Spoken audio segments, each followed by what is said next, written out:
The Mysterious Beauty. Introduction to Lindae. Lindae was born into the quiet, remote village of Mvula, where the air was always tinged with the scent of earth and rain. The villagers spoke little of her birth, for the moment she entered the world, something extraordinary, some would say unnatural, unfolded. Lindae was blessed with a beauty so pure and captivating that it seemed to defy the very nature of what beauty was. Her face, framed by dark curls, glowed like moonlight, and her eyes, held an unsettling depth, as if they saw through time itself. But there was a catch to her allure. Anyone who gazed upon her face, even for a brief moment, would slip into a deep, irreversible slumber.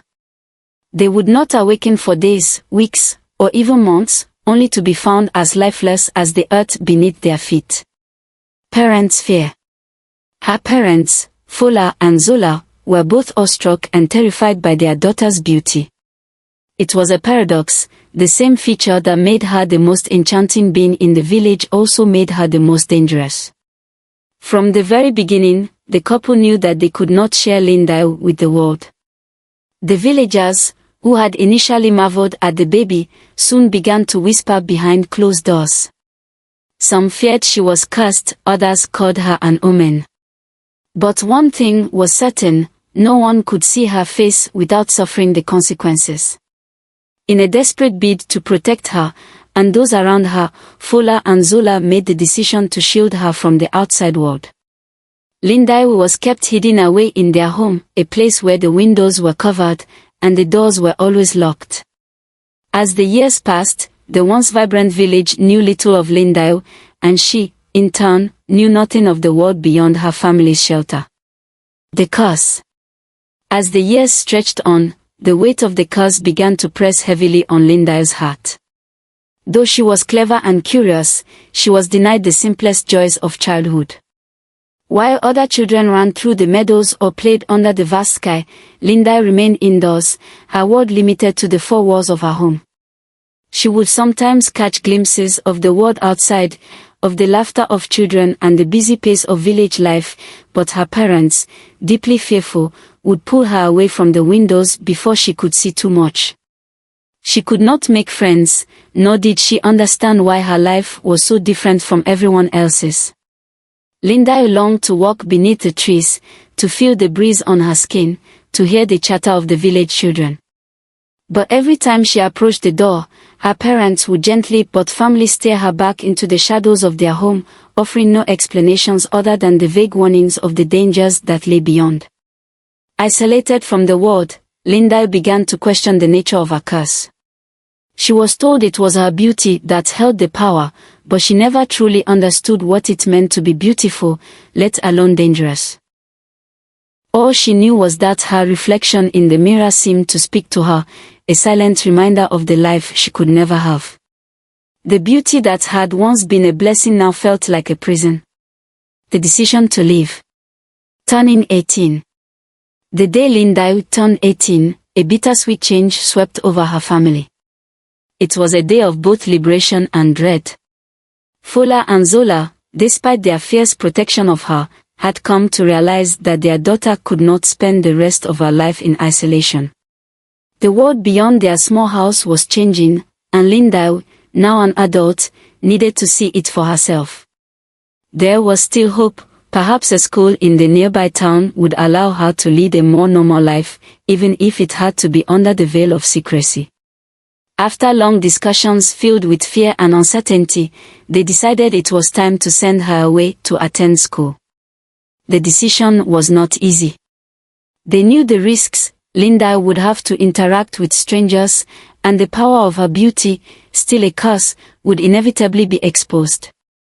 But perhaps, by hiding her face behind a veil, they could shield others from the dangerous allure that lay within her features. She would keep her eyes, the only visible part of her, covered by the sheer fabric, leaving no trace of the magic that had kept her confined to her home for so many years. The first day she left their home felt like the first step toward freedom, yet it was laced with a deep sadness. The world she had never been allowed to experience was just beyond the horizon, and Linda walked toward it, the weight of her parents' love and fear heavy on her shoulders. New school, new beginning. The school was nothing like the quiet, peaceful life she had known. It was full of voices, laughter, and the rustle of bustling students moving from one class to another. At first, Linda felt overwhelmed by the noise and the energy of it all. Her intelligence was quickly recognized by the teachers, who admired her quiet but impressive ability to grasp complex subjects with ease. But despite her academic success, she remained an enigma to her peers. The students could not understand why she wore the veil, why she kept her head lowered and her gaze always focused downward. Curiosity began to grow, but not in the way Linda hoped. Whispers followed her in the hallways, rumors floated like ghosts between the classrooms. Some students speculated that she was hiding a disfigurement, something horrible beneath the veil that kept her from revealing her true face. Others were less kind, suggesting that she was simply a coward, too afraid to show the world her true self. In this new environment, Linda found herself more isolated than ever. She was an outsider, different, misunderstood, and always on the fringe of every conversation. It was as though the veil had become a barrier, not just between her and the world, but also between her and the chance at true connection. She longed to be seen for who she was, but no one could truly see her while she wore the veil. Introduction of Zola. Among the students, there was one whose eyes gleamed with a particular kind of malice, Zola. Confident, outspoken, and impossibly popular, Zola had always been the center of attention wherever she went. She lived for the spotlight, and she reveled in the power she held over others. When she first noticed Linda, a strange sort of amusement stirred within her. There was something fascinating about the girl who wore the veil, a mystery that Zola found irresistible.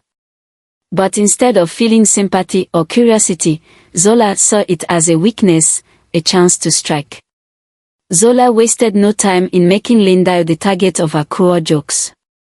She taunted her in front of others, calling her a coward for hiding behind the veil and accusing her of being ashamed of her own face. "What's the matter, Linda? Afraid we'll all fall asleep if we see you," she would jeer, her voice laced with venom. She made it a daily routine to mock the quiet girl, pushing her further into isolation, further into the shadows where Zola knew she would remain unnoticed. Linda tried to ignore the taunts, tried to focus on her studies and the few books she had brought from home, but the cruelty began to take its toll. The girl who had once been so eager to step into the world now found herself shrinking, her quiet demeanor hardening into a protective shell. She began to wonder if she would ever truly be free, if she could ever live a life where the veil was not a barrier, but a shield that kept her from the venom of others like Zola. Each day at school felt like a battle, one where Linda was forced to fight without even knowing who the enemy truly was. Was it Zola, with her cruel words and mocking laughter? Or was it the curse that bound her, a silent, unseen force that refused to let her be normal, that would never allow her to show her face without consequence, the conflict? Zola's challenge. It was another typical day at the school, but the atmosphere was charged with something different. Linda was sitting quietly in the cafeteria, a book resting in her lap as she tried to shut out the noise around her. Her veil was neatly draped over her head, just as it always was, concealing the magic that lay beneath. She had learned to live with the whispers and the strange looks. Most days, they didn't bother her. But that day, something felt different. Zola, as she often did, was surrounded by a group of friends, laughing and chatting loudly, her voice cutting through the din. Linda tried to keep her head down, focusing on her book, but she felt Zola's eyes on her. She heard the mocking tone in Zola's voice before she saw her walk over. "Hey, Linda," Zola called out, a grin spreading across her face. "Why don't you do us all a favor and show us what's really underneath that veil? I bet it's a sight to behold." The entire cafeteria fell silent. Students who had been whispering moments ago now turned their attention to the confrontation. Zola's words were sharp, each one designed to provoke. She wasn't just mocking Linda now, she was challenging her. You've been hiding for so long. Why not prove us all wrong? Zola continued, her voice dripping with sarcasm. Come on, what are you afraid of? If you're not ugly, what's the harm in showing us your face? A ripple of laughter spread through the crowd, and for a moment, Linda's heart pounded in her chest. She could feel the weight of the room's eyes on her, all waiting for her to respond. Some of the students looked on in eager anticipation, others with quiet curiosity, but most seemed to be expecting her to shrink away, to keep hiding. The bet. Zola wasn't done, though. She wasn't content with just teasing. With a dramatic flourish, she turned to her friends, raising her voice so everyone could hear. Let's make a deal, Linda. I bet you that if you show us your face, and you're not some hideous freak, you'll prove me wrong. But if I'm right, and you're too scared to show us, well, then you've just confirmed it for all of us. Her friends cheered, their laughter like nails on a chalkboard. The challenge had turned into a spectacle, and Zola was relishing every moment of it. The room was buzzing now, the tension palpable as the other students eagerly awaited Linda's response. It wasn't just about her anymore, it was about pride, about winning, and about proving who was in control. Linda felt the weight of the bet pressing down on her. Zola's challenge had crossed a line. She wasn't just questioning Linda's courage, she was making it a public event, something everyone would talk about for days. Despite the pressure, Linda didn't immediately speak. She could feel her heart racing, the thudding echoing in her chest. If she were to reveal her face, the curse would take hold, and those who saw her would fall into that deep, irreversible slumber. She had learned to live with the isolation, but the fear of hurting others, of causing them harm, had always kept her from showing herself. Yet, there was a part of her that felt different now. The teasing, the constant whispers, the isolation, it was wearing her down. Zola's taunts felt like the final straw. Could she endure another moment of ridicule? Was it worth it to stand firm and uphold the secret of her curse, or would revealing her face finally be the way to take control of her own story? Linda's resolve. Linda stood up slowly, her eyes lowering to the floor as she considered her options. The room held its breath, waiting for her to make a move. Her fingers tightened around the fabric of her veil, and she felt an unsettling mix of fear and defiance stirring inside her. She had always been told that her beauty was a curse, that it would be dangerous to reveal herself. But was she truly a prisoner of her own appearance? Or had she allowed the fear of what might happen to control her? Linda's gaze flickered up to Zola, who was smiling as though she had already won. The challenge hung in the air, daring Linda to break free from the veil. The teasing, the laughter, the humiliation, it all weighed heavily on her. Was it worth standing up to Zola, to end this game once and for all? Or would revealing her face lead to the chaos she had feared for so long? For a moment, Linda was torn. She could feel her parents' warnings echoing in her mind, the familiar fear of what could happen if she made the wrong choice. But there was also something else inside her, a need to take control, to stand up for herself, to stop hiding in the shadows. I warn you, she finally said, her voice calm but firm. You won't like the consequences if I reveal my face. I can't be held responsible for what happens next. Zola's grin widened. Let's find out, then, she taunted. I'm sure you're just making excuses. Linda hesitated for a moment longer, but as she looked around at the faces in the crowd, she realized that the only way to stop the constant mocking was to confront it head-on. With a deep breath, she slowly reached up and loosened the veil from her head, her heart pounding in her chest. The moment of truth had arrived, the betrayal. Zola's plan. Zola, ever the schemer, knew that the spectacle she had created with Linda's challenge was only the beginning. Her cruel satisfaction had been short-lived, Linda had stood her ground and had not backed down. But Zola was not the type to let something like that slide. If she couldn't break Linda with words, she would find another way. Zola quickly formulated a new plan. She knew that Linda's isolation was her greatest weakness. The quiet girl was yearning for connection, for friendship, and Zola intended to exploit that. And who better to carry out her plot than Tobo, the most popular boy at the school? He was charming, well-liked, and, most importantly, someone Linda had started to notice. Zola approached him one afternoon, her tone sweet and persuasive. "You've seen how Linda acts," she said, her voice soft as she laid out the idea. "She's all alone, wrapped up in that veil. You know the power she holds, but she's too scared to let anyone see her face. Imagine what it would be like to finally reveal the truth, to prove that her beauty really is a curse, and not just some ridiculous lie." Tobo hesitated, his brow furrowing as he listened. He had never been cruel by nature, and something about Zola's words didn't sit right with him. But Zola's words were intoxicating.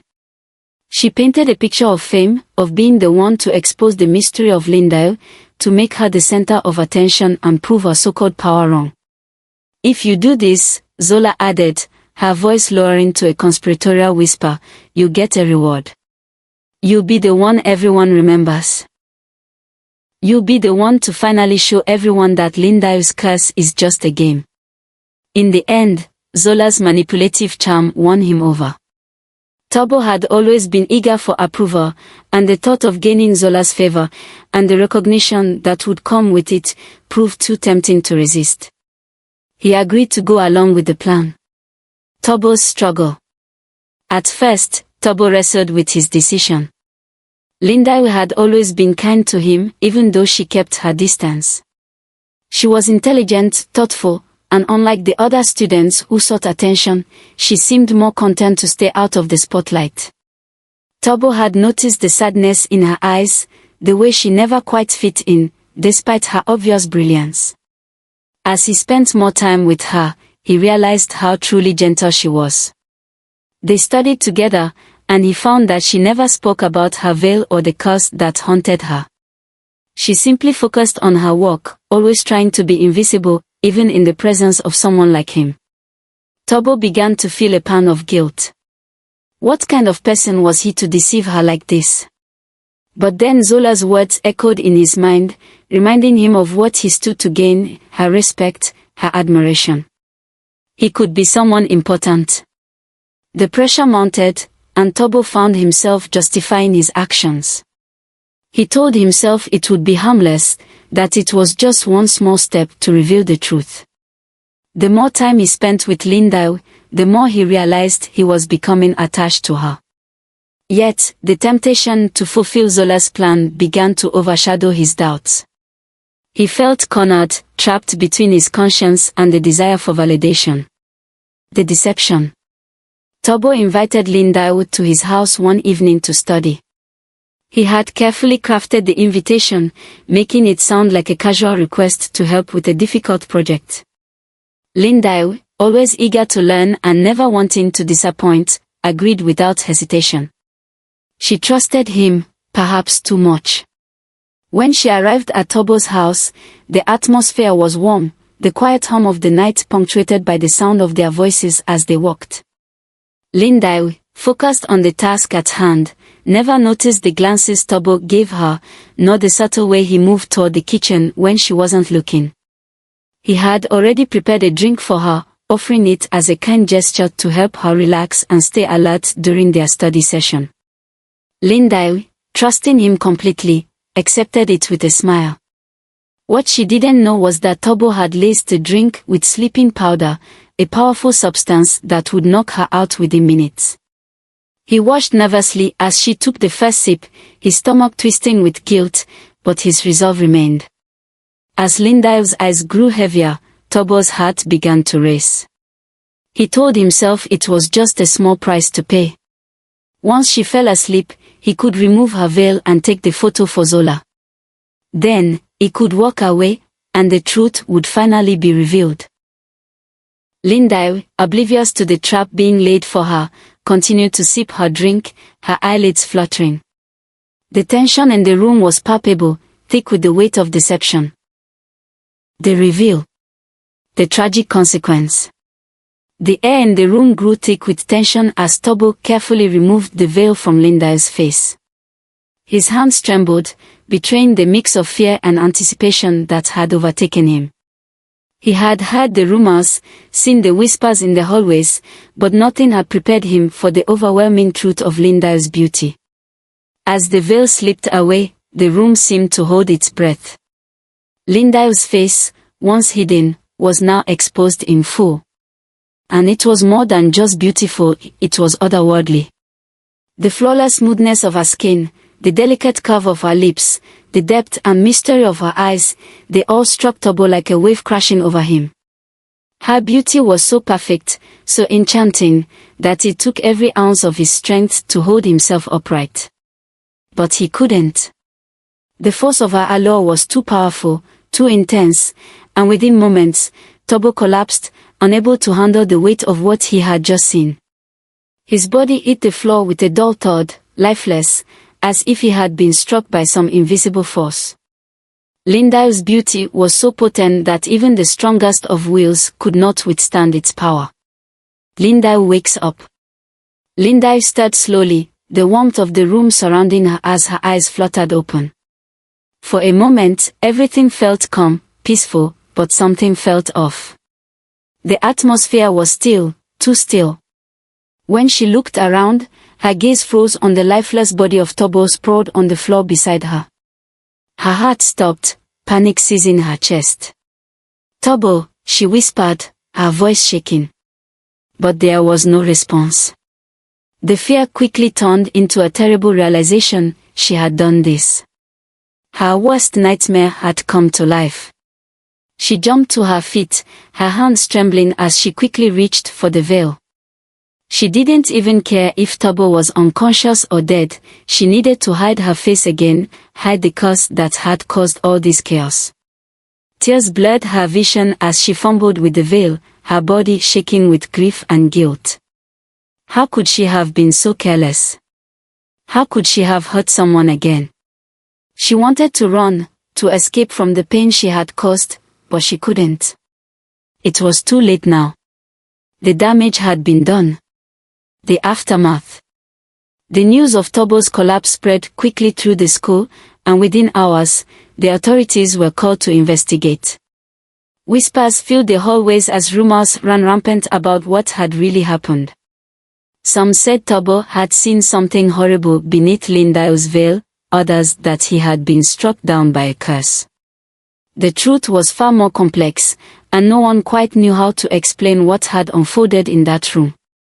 When the police arrived, they found Linda in a state of panic, crying as she clutched her veil tightly to her face. Her parents were called immediately, and they rushed to the school in a flurry of concern. They were terrified, not only for their daughter but for the consequences of what had just happened. But when the truth came to light, when it was revealed that Linda's beauty, not her malice, had caused the accident, things took a different turn. The school officials, who had initially been skeptical and even fearful of Linda, began to understand. They saw now that this was not a curse, but a burden, a power she had never asked for, something she had lived with her entire life in isolation. Linda's parents, who had shielded her from the world for so long, were finally able to speak openly about their fears. They shared the history of her curse, how it had kept her hidden away, how they had protected her from others to avoid the very chaos that had unfolded in Tobo's house. They explained that Linda's beauty wasn't a weapon, it was simply who she was, and it was something she could never control. In the days that followed, the truth about Linda's curse became known throughout the town. There were no accusations of malice, no blame placed on her. Instead, the people who had once feared her saw her not as a danger but as a girl trapped by something she could not change. Tobo, still recovering from the effects of the beauty he had witnessed, became an unwitting symbol of the power Linda held. But as he woke from his deep sleep, he realized the truth as well, that what had happened was not her fault.